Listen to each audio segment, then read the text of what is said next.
Olá amigos, sejam bem-vindos a mais um vídeo do meu canal. Eu sou o Lucas Knipe e vamos falar sobre Andrei Rublev, que avança a terceira rodada de Roland Garros após uma vitória boa contra o Adam Walton. Nada ainda espetacular ao nível que a gente já viu o Rublev ser capaz de fazer, mas é animador ver ele jogando mais confiante, distribuindo mais o jogo no fundo de quadra. E me parece assim que ele tá sentindo melhor a bola nesse fim de semana, na semana, melhor dizendo, né? O fim de semana é um pouco errado, mas nessa semana parece que ele tá melhor do que ele estava lá naqueles momentos, tanto em Roma e Madrid. E assim, ele vai enfrentar o Arthur Fils na próxima rodada, o Fils que passou um drama, chegou a estar quebra-trás, foi empurrado pela torcida francesa para conseguir a vitória contra o Raymond Munar. Ele chegou a perder o terceiro, 4-7, 6-2, 6-0, mas conseguiu um 6-4 no quinto, né? Vai estar um pouco mais cansado o Fils, né?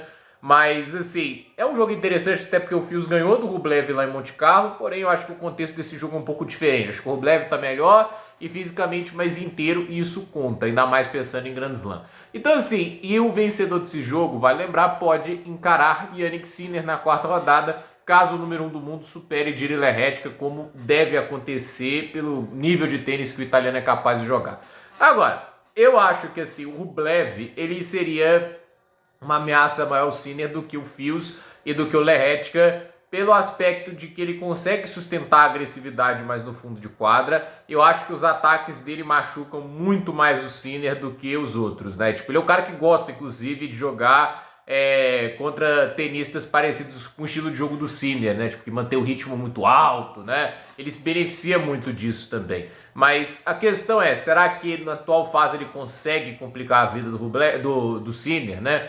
Porque, assim, eu gostei do jogo dele, principalmente no segundo set. Foi quando ele devolveu o melhor saque, como ele se comportou melhor no fundo de quadra.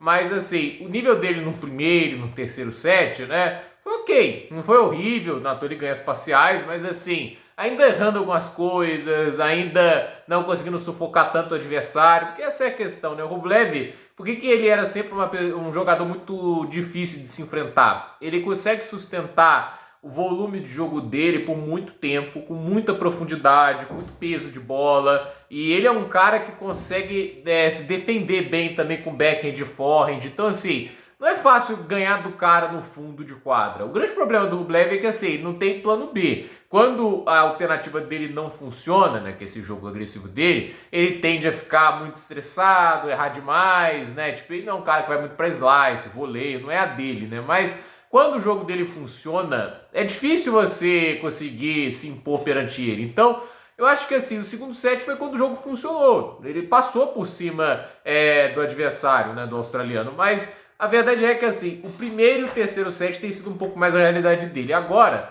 ele vai enfrentar o Arthur Fils, que já ganhou dele bem em Monte Carlo. E aí minha dúvida é, como que o Rublev vai apresentar-se nessa partida? Será que ele vai estar com esse nível de intensidade? Será que ele vai ser agressivo, entende? Será que ele vai conseguir se impor perante o Fils no fundo de quadra? E a pergunta principal, como mentalmente ele vai se comportar em uma quadra central, porque o Fils é o tenista francês mais bem ranqueado da atualidade, né? Então é uma partida que provavelmente pode ir para Philippe Chatrier, e se não for, vai para uma Suzanne Lenglen. De qualquer jeito, é uma quadra que vai ter mais de 7 mil franceses torcendo inteiramente para o Fils. Então, assim, como ele vai se comportar nesse contexto é um grande mistério.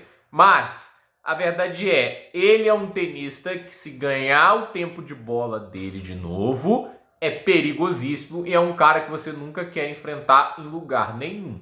O Sinner, com certeza, se ele tiver que escolher entre os oponentes possíveis de quarta rodada, caso ele passe do Lehetka, ele escolheria o Fils, porque o Fils ele consegue gerenciar muito melhor no backhand dele do que ele consegue fazer com o Rublev. O Rublev tem bom backhand cruzado, ele consegue fazer backhand na paralela com muito mais facilidade do que vários tenistas, como por exemplo o Fritz da vida, né?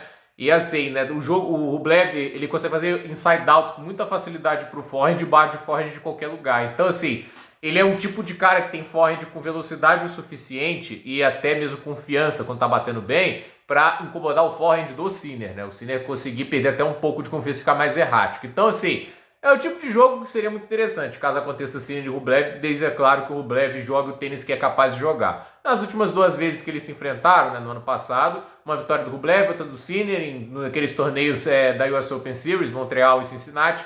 E assim, 2 jogos muito bons e que o Sinner não conseguiu dominar com, assim, só foi um bom segundo set em Montreal, conseguiu ser melhor no final do jogo lá em Cincinnati, mas assim, não é como se ele estivesse controlando o Rublev o jogo todo, não foi. O Sinner em vários momentos teve muita dificuldade e estava se sentindo muito desconfortável em quadra. E isso no ano que teoricamente o Rublev não estava tão bem. Então, curioso ver se caso essa partida aconteça, porque para mim tende a ser uma oitavas de final muito, mas muito bacana. Então, gente, por esse vídeo é isso. Dúvida nos comentários, deixe seu like, se inscreva no canal, compartilhe esse vídeo e até o próximo vídeo.